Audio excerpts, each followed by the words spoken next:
I never told my daughter about the paintings hanging in museums across 3 continents. She always believed I was just another struggling artist selling sketches at the weekend market. One evening, she invited me to her engagement party at her fiancé's family estate. I decided to attend as exactly who she thought I was. Nobody with paint-stained hands and thrift store clothes. I wanted to witness how his wealthy family would treat someone they considered beneath them.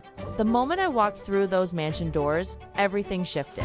What unfolded that night shattered my daughter's world and exposed her fiancé's family in ways they never anticipated.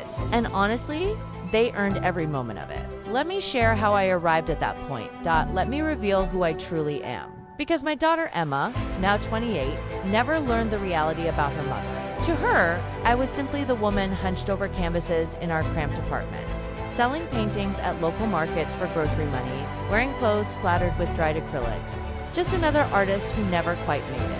Another dreamer clinging to impossible fantasies. And I never corrected that perception. I never mentioned that my work hangs in the Tate Modern, the Guggenheim, and private collections owned by celebrities and royalty.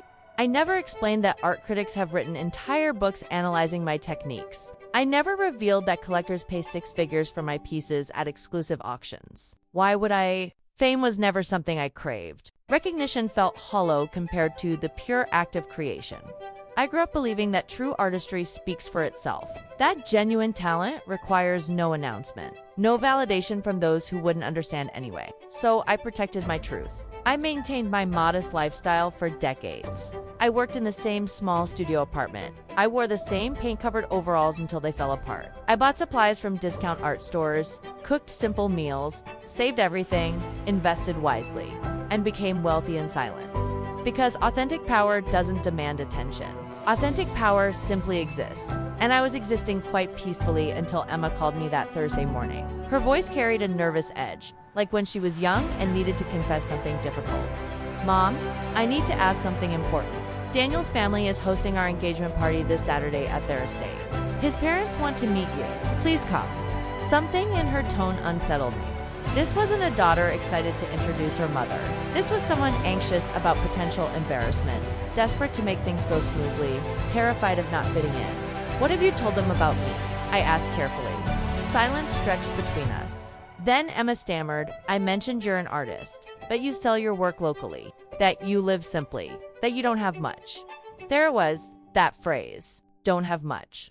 As if my entire existence could be reduced to that dismissive description. As if I were a problem requiring apology. I inhaled slowly. All right, Emma, I'll be there. I disconnected and surveyed my studio. Canvases everywhere, some finished, most in progress. Paint tubes scattered across every surface. Brushes soaking in jars.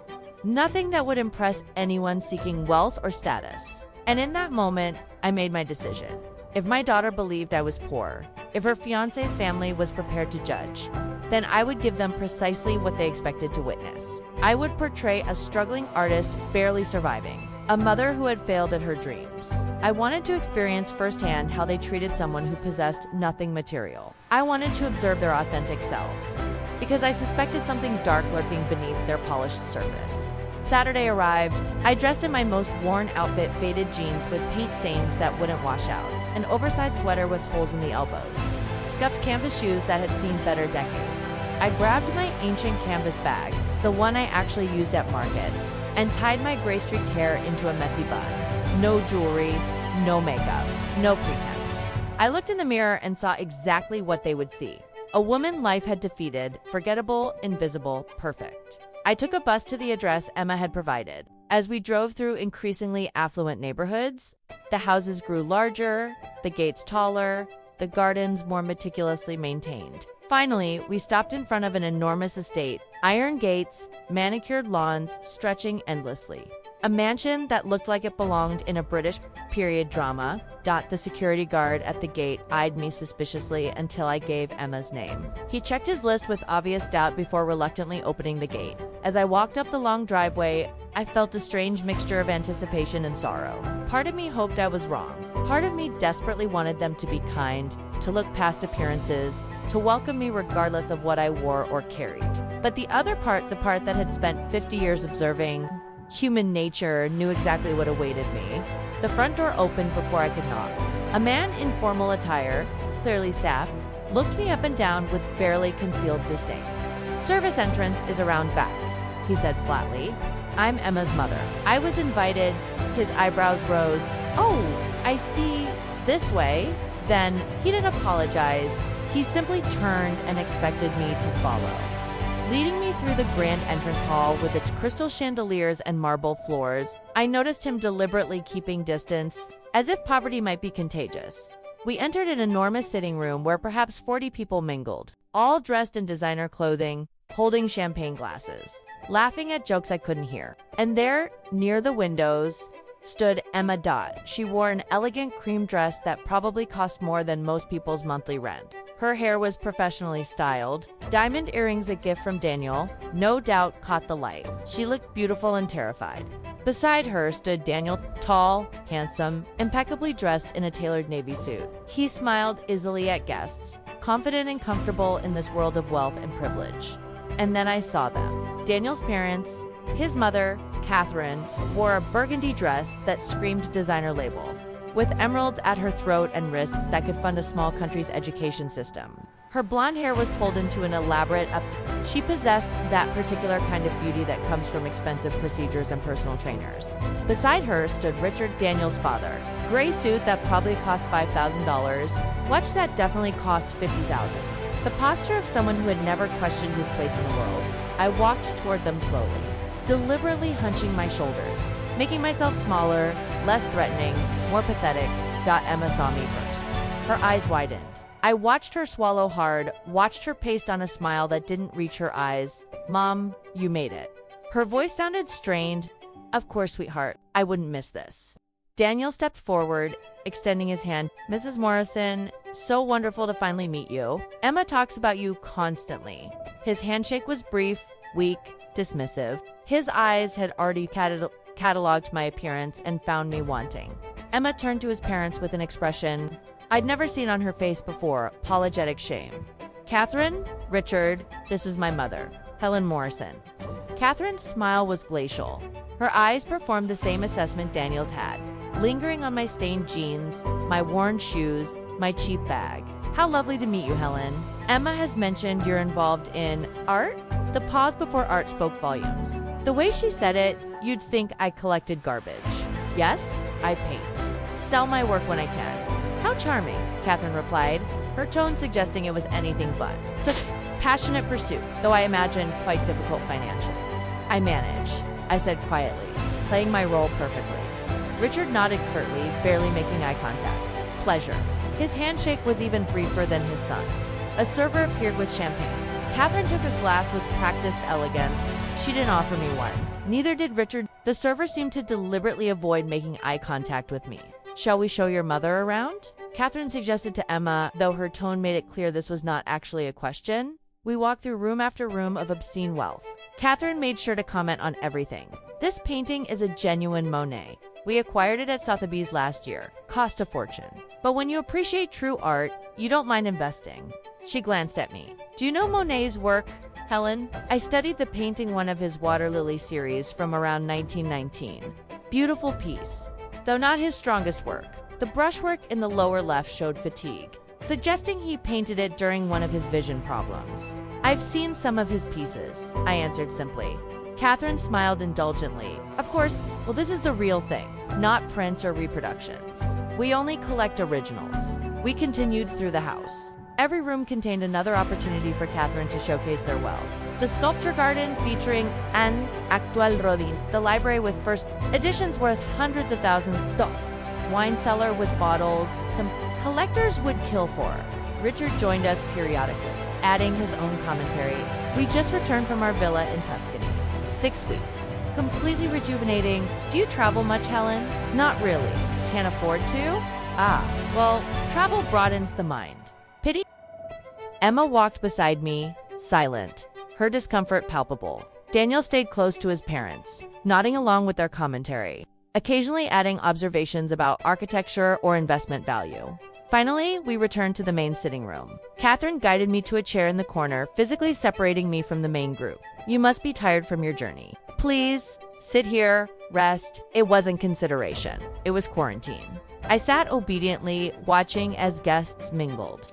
As servers passed with elaborate hors d'oeuvres that probably cost more per bite than my supposed weekly grocery budget, people glanced at me curiously, then quickly looked away. I was the uncomfortable anomaly in their perfect celebration. Catherine returned with a small plate. "I brought you something to eat. I wasn't sure if you'd eaten today." She said it like she was feeding a stray animal. The plate held 3 small appetizers. Meanwhile, servers passed trays overflowing with delicacies to everyone else. "Thank you," I murmured. She patted my shoulder, actually patted it like I was a child. "Of course, dear. We take care of family." Even the less fortunate members, Richard appeared beside her. They stood looking down at me, and I could see them exchange a glance loaded with meaning. Then Richard spoke. "Helen, we wanted to discuss something with you. Something important regarding Emma and Daniel's future." I looked up, waiting. Catherine sat in the chair beside me, her posture perfect, her expression calculated. "As you know, Daniel comes from a very established family. We have certain standards, certain expectations. Image matters in our world. Perception matters." "I understand," I said softly. "We adore Emma," Catherine continued. "She's lovely, intelligent, ambitious. But she paused dramatically. "We're concerned about certain complications." "Complications," I repeated. Richard cleared his throat. "Your situation, Helen, your financial instability, your lack of resources. We worry about how that might reflect on the family, on Daniel's career, on their social standing." I remained silent, letting them dig deeper. Catherine leaned forward. "We have a proposal. We'd like to help you. Give you a monthly stipend, let's say $2,000, to help you live more comfortably. Perhaps afford a nicer apartment, better clothes, maybe even some art supplies." She smiled like she was offering salvation. "That's very generous," I said carefully. "We thought so," Richard agreed. "In exchange, we'd simply ask that you maintain a certain distance. Not that we don't want you involved, but perhaps less visible involvement, fewer public appearances. Let Emma and Daniel build their life without unnecessary scrutiny." There it was, the bribe. The price of my absence from my own daughter's life, $2,000 a month to disappear, to stop embarrassing them with my poverty, to pretend I didn't exist. Emma had been standing nearby. I heard her sharp intake of breath. "Mom, you don't have to," Catherine interrupted smoothly. "Emma, darling, we're just trying to help. Your mother understands, don't you, Helen? This is best for everyone." I looked at Emma. Her eyes were filled with tears, with shame, with desperation. I saw Daniel beside her, his expression neutral, not defending me, not stopping his parents. And then I looked at Catherine and Richard, at their smug expressions, their absolute certainty that they were doing me a tremendous favor, that I should be grateful, that I should accept their charity and vanish. I set down the small plate they'd given me. I wiped my hands on my jeans, and then I stood up. My posture changed. My voice changed. The timid, defeated woman vanished. "That's an interesting offer, Catherine, truly generous. But I have a few questions before I accept." Catherine blinked, surprised by the shift in my tone. "Of course. Ask whatever you'd like. You mentioned caring about image, about perception. Tell me, what image are you trying to project? Wealth, class, sophistication?" I wouldn't phrase it quite like that, but yes, we value refinement. I nodded slowly. "And that painting you showed me? The Monet. You said you acquired it at Sotheby's last year." "Yes, what did you pay for it?" Catherine smiled proudly. $2.3 million. I walked toward the doorway where the Monet hung. Everyone in the room had gone quiet, sensing something shifting. "Come here," I said to Catherine. She followed, confused but compliant. I pointed to the lower right corner. "See this signature? The way the M curves? That's wrong." Monet's signature evolved throughout his career, but by 1919, which is when you believe this was painted, his M had a very specific structure. "This one's off." Catherine's smile faltered. "What are you suggesting?" And here, I pointed to another section. Monet had severe cataracts by this period. His strokes were broader, more impressionistic. "This is too tight, too controlled. It's excellent work, truly excellent, but it's not Monet." Richard stepped forward. "That's absurd. We had it authenticated by experts." "By whom?" I asked, because any genuine expert would have caught these inconsistencies immediately. "I suspect you were sold a very convincing forgery." The room was dead silent now. Guests had stopped mingling. Everyone was watching. You think you're an expert. Catherine's voice dripped with condescension. You sell sketches at weekend markets. I smiled. Actually, I don't. That's what I let Emma believe. What I let everyone believe, but the truth is quite different. I pulled out my phone, opened a browser, and searched my real name. Not Helen Morrison, the name I'd been using for 28 years. My professional name, the name I'd hidden even from my daughter. I handed the phone to Catherine. Her face went white. She passed it to Richard. His jaw clenched. Emma stepped closer. Mom, what is that? My real work, I said quietly.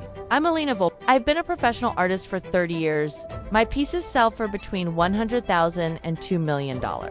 I have work in 17 major museums worldwide. I've won the Turner Prize and been nominated for numerous others. I've been called one of the most important contemporary artists of our generation. Emma's legs seemed to give out. She sat heavily in the nearest chair. What? I continued, my voice steady. I changed my name when you were born.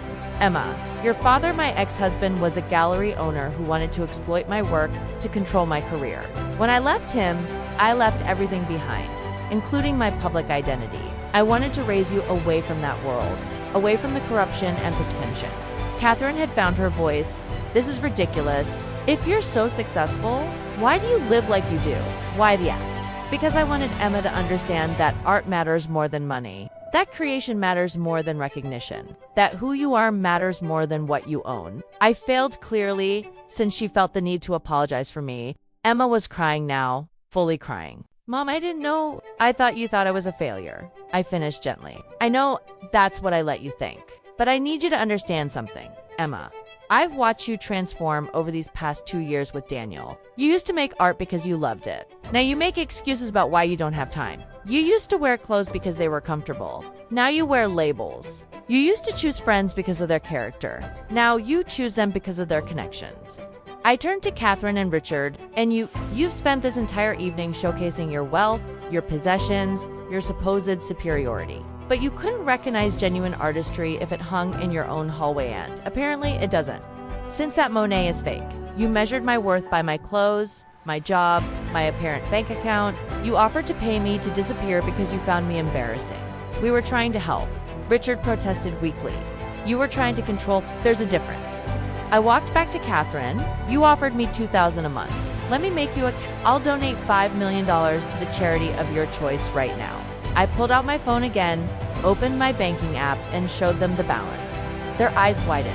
If you can name one thing about Emma that has nothing to do with how she looks, what she wears, or who she's connected to. Catherine opened her mouth, closed it, opened it again. Nothing came out. Exactly. I said, you don't actually know her. You know her resume, her appearance, her usefulness to your family's image, but you don't know her. I looked at Daniel. What's Emma's favorite painting? What artist inspired her to try art herself when she was 12? What does she paint when she's sad? Daniel stammered. We don't really talk about her old hobby. It's not a hobby. I cut him off. It's her passion. Or it was, before you convinced her it was childish. Before your family convinced her that creating beauty was less valuable than acquiring it. Emma stood up. Her makeup was ruined from tears. Mom, I'm so sorry. I'm so sorry. I know, sweetheart, but sorry isn't enough. You need to decide who you want to be. The woman who apologizes for her mother because she doesn't fit someone else's standards, or the woman who stands beside the people she loves regardless of what others think.